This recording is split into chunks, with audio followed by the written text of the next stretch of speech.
Assalamualaikum warahmatullahi wabarakatuh. Saya Ramdan Syarif Hafiz dari kelas 11 ingin menjelaskan materi kelompok sosial. Kelompok sosial adalah kumpulan dua orang atau lebih yang saling berinteraksi, memiliki kesadaran akan keanggotaan dalam kelompok tersebut, serta memiliki tujuan atau kepentingan yang sama. Syarat terjadinya kelompok sosial: 1. Kesadaran anggota. Setiap anggota harus menyadari bahwa dirinya adalah bagian dari suatu kelompok yang bersangkutan. Rasa memiliki dan keikutsertaan ini penting untuk kelangsungan kelompok. 2. Hubungan timbal balik atau interaksi. Adanya interaksi atau hubungan timbal balik antar anggota saat krusial. Tanpa interaksi, sekumpulan individu hanya akan menjadi kumpulan, bukan kelompok sosial. Yang ketiga, faktor pengikat atau kesamaan. Ada faktor bersama yang mengikat dan mempererat hubungan antar anggota. Faktor ini bisa berupa kesamaan kepentingan hobi atau cita-cita, kesamaan nasib atau pengalaman, kesamaan asal daerah atau latar belakang, kesamaan ideologi atau kepercayaan. Dan yang keempat yaitu struktur dan pola perilaku. Kelompok sosial memiliki struktur yang mengatur peran dan fungsi setiap anggotanya. Anggotanya memiliki pola perilaku tertentu yang dianut dan mengatur kehidupan kelompok tersebut. 5. Bersistem dan berproses. Kelompok ini sosial harus sistematis dan berjalan dalam proses untuk mencapai tujuan bersama. Pembentukan sistem aturan, norma, dan nilai yang mengikat anggota adalah bagian dari proses ini. Dan sekarang yaitu akan masuk ke karakteristik kelompok sosial. Pertama, kesadaran sebagai anggota. Anggota kelompok menyadari bahwa mereka adalah bagian dari kelompok tersebut dan memiliki identitas kolektif. Yang kedua yaitu hubungan timbal balik atau interaksi. Terjadi interaksi yang terjalin antar anggota baik secara tatap muka maupun virtual yang menunjukkan adanya hubungan yang bersifat timbal balik. Yang ketiga yaitu pola dan struktur. Kelompok sosial memiliki struktur organisasi yang jelas, termasuk pembagian peran dan posisi serta pola perilaku yang teratur untuk mencapai tujuan bersama. Yang keempat yaitu norma dan nilai. Ada aturan, norma, dan nilai-nilai yang disepakati oleh anggota yang memandu perilaku dan interaksi dalam kelompok. Yang kelima yaitu minat dan kepentingan bersama. Anggota kelompok memiliki tujuan, minat, atau kepentingan yang sama yang menjadi alasan mereka membentuk kelompok tersebut. Dan yang keenam yaitu faktor pengikat. Adanya kesamaan antar anggota seperti kesamaan suku, agama, daerah, atau tujuan yang mengikat mereka dalam sebuah kelompok. Dan yang ketujuh yaitu tujuan yang ingin dicapai. Kelompok sosial terbentuk untuk mencapai tujuan tertentu yang menjadi harapan anggotanya. Dan sekarang yaitu akan masuk ke bentuk kelompok sosial menurut para ahli.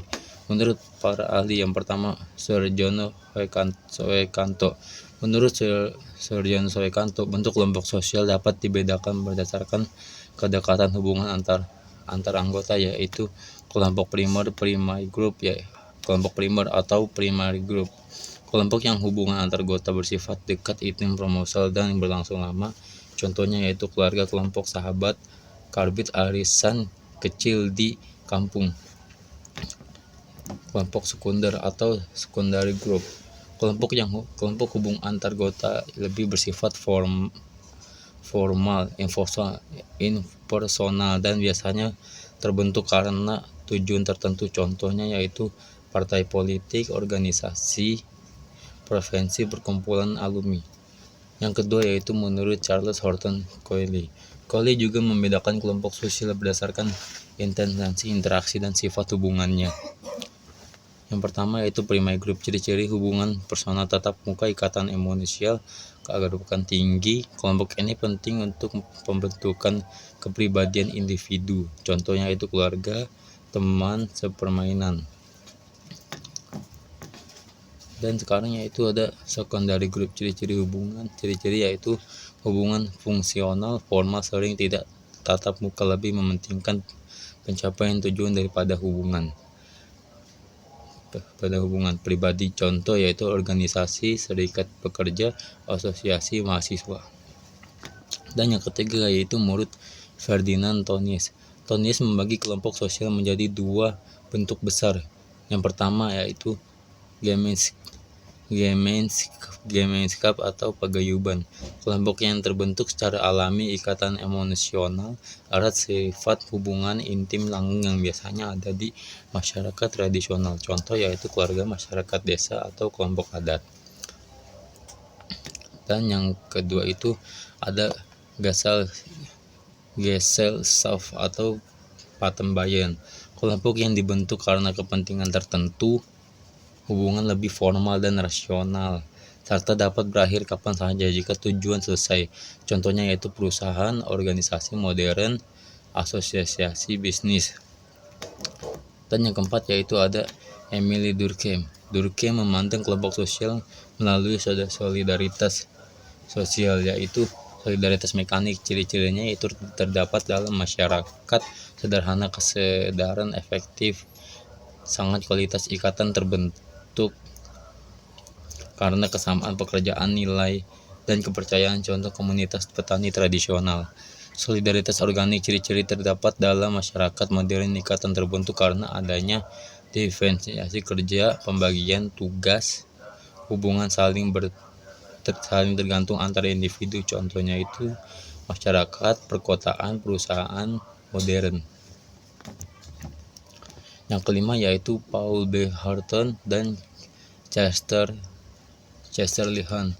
Menurut Harton dan Huhn, bentuk kelompok sosial terbagi menjadi kelompok formal, dibentuk secara resmi dengan aturan, struktur, dan setujuan tertentu. Ciri khasnya ada kepemimpinan administrasi serta keanggotaannya yang jelas, contoh sekolah, lembaga, pemerintah, militer. Yang kedua yaitu ada kelompok informal, terbentuk secara spontan dan interaksi sehari-hari, tidak memiliki aturan baku maupun struktur resmi. Ciri khasnya yaitu ikatan emosional lebih menonjol, contoh kelompok bermain atau komunitas hobi. Yang keenam yaitu menurut Robert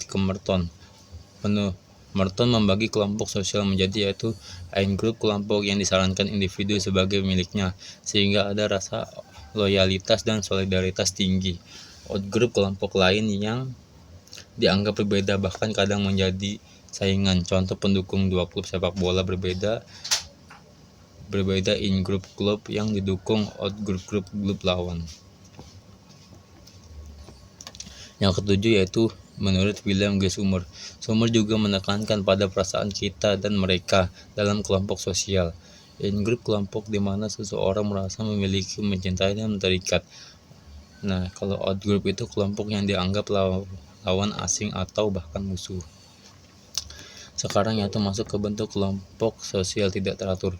1. Yaitu ada kerumunan, pengertian sekumpulan orang yang berkumpul di suatu tempat secara spontan dan sementara tanpa hubungan jangka panjang, dan komunikasi yang teratur. Contoh penonton di sebuah konser, orang yang antri, memilih tiket, atau orang yang panik saat bencana.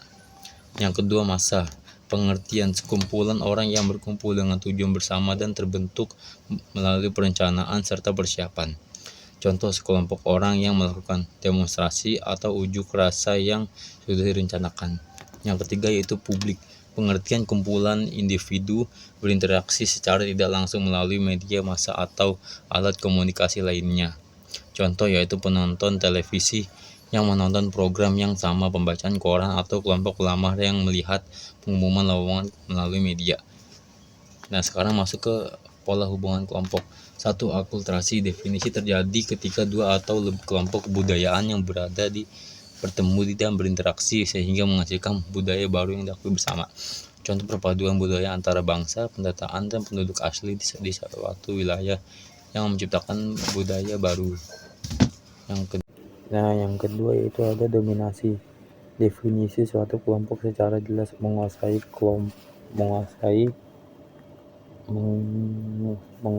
kelompok, pembatasan kebebasan demi kepentingan kelompok pendatang. Segregasi, pemisahan, yaitu kelompok-kelompok berdasarkan ras atau identitas lain akibat konflik politik. Habis itu yaitu ada perbudakan, penguasa yang mempermanfaat kelompok lain serta tenaga kerja paksa. Genosida, tindakan pembunuhan dan penghancuran sistematis terhadap suatu kelompok masyarakat. Integrasi yaitu Definisi proses tergabungnya berbagai kelompok di suatu kesatuan masyarakat tanpa melihat perbedaan-perbedaan yang ada. Dan yang terakhir yaitu ada pluralisme, yaitu definisi pola hubungannya mengakui dan menerima banyaknya perbedaan dalam masyarakat seperti perbedaan ras, etnis, dan budaya. Mungkin itu saja yang bisa saya sampaikan. Wassalamualaikum warahmatullahi wabarakatuh.